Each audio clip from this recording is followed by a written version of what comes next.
So while it's usually thought of as kind of an entry-level concept, the concept of triads is one that will take you through your entire playing career. It will give you a never-ending pool of ideas to draw from, whether you're looking for new chord voicings, whether it's open or closed triads, triad substitutions, triad pairs. It will just give you kind of an inexhaustible resource of ideas for your comping and your improv. So interestingly, a lot of modern jazz improvisers utilize triads, triad pairs, and triad substitution. So let's dip our toes into this pool and check out some of these concepts.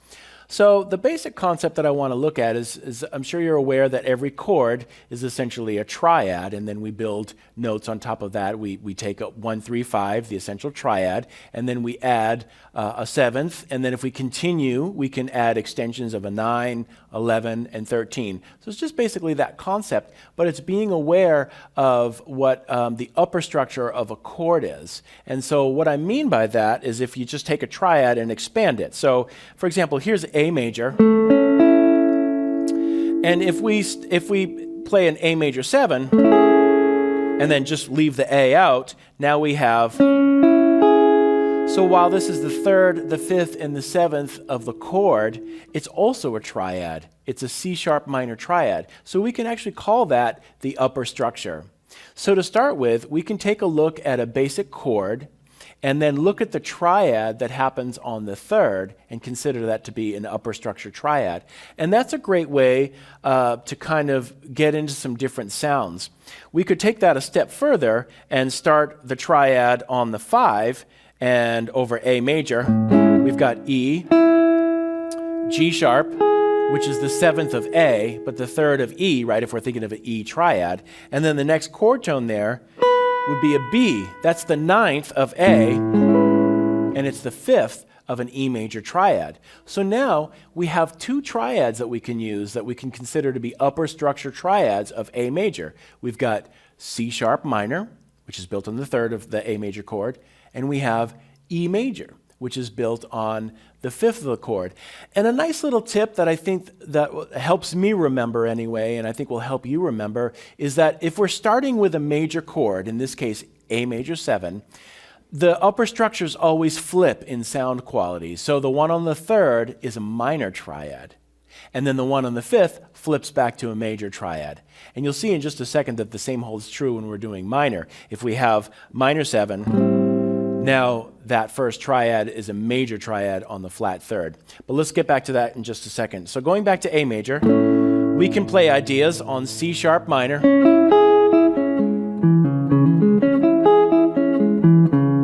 all over A major, and we can also play ideas using an E major triad.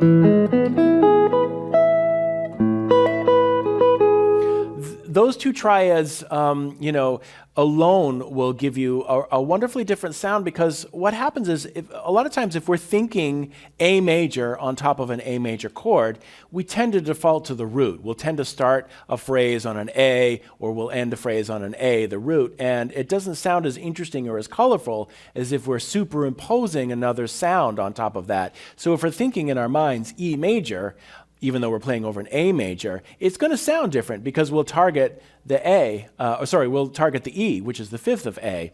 Or if we're thinking C sharp, we might target the 5th of that triad, which is G sharp, the 7th. So we'll tend to start lines with a more colorful tone just by thinking a little differently. So this concept also holds true with minor chords. As I mentioned, if we have A minor triad, if we built another triad on the C, and include the flat 7th, now we have a C major triad. So C major is the first upper structure triad of A minor. And then if we go up to the 5, it flips back to minor, so now we have E minor. So those by themselves are some great little substitutions. We'll call those upper structure substitutions of triads. So just for example, if we have C major, if that's our chord that we're playing over, C major 7, we can play E minor triad ideas and G major triad ideas. If our chord is C minor 7, then we can play E flat major triad ideas built on the flat 3rd, or G minor triad ideas. So that will give you, just those concepts alone will give you a lot to work with. The next concept that we're going to see in these etudes, and something to think about, is the concept of triad pairs. And all that means is, instead of taking a scalar approach to a chord, we can create lines by using two triads paired up together. And there's a whole world of sounds to get into with this, but let's just start simple. And one of the things that we can really utilize is just a pair of triads where one of the pair is the chord triad. So if we're in A major, our chord triad will be A. And we can pair that with a B minor triad if we want to create the sound of A major. And the reason is because the B minor triad is found within that scale. So we've got A and B minor. So just those two triads can be a refreshing change from for example, instead of playing just diatonic triads, so forth, we can just pair up those triads. So A major, B minor, A major, B minor, A major, B minor, and back home. And so we can use those triad shapes to create lines. And we need to tweak it a little bit. So for example, if you want to play kind of a Lydian sound, A major 7, sharp 11, now your triad pairs will be A major and B major. And that's a nice sound. So those are kind of the two formulas for major 7 sounds. For minor, if we have kind of a Dorian sound, our two triad pairs will be A minor and B minor. So all of these are pretty easy to memorize. We're just thinking from the 1 and the 2 of the key. If we want more of an Aeolian sound, a natural minor sound, then those two triad pairs will be 1 minor, A minor, and then the 4 minor, in this case, D minor triad.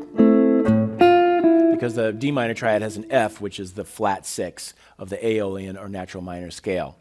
And then finally, shifting over to dominant, if we want a real kind of inside dominant sound, if we have like an A7, we can pair an A major with a G major, built on the flat 7th of the. And that's a great sound. And then if we want more of an altered sound, we can take two major triads, a tritone and a flat 6th away. So if A is our home, A7, altered, we can take a tritone of E flat and play E flat major, and then up a flat 6 to F major. And that will give you a lot to start from in terms of creating lines from triad pairs. So now let's play through a couple of etudes that utilize this concept, and we'll be able to take a deeper dive into this.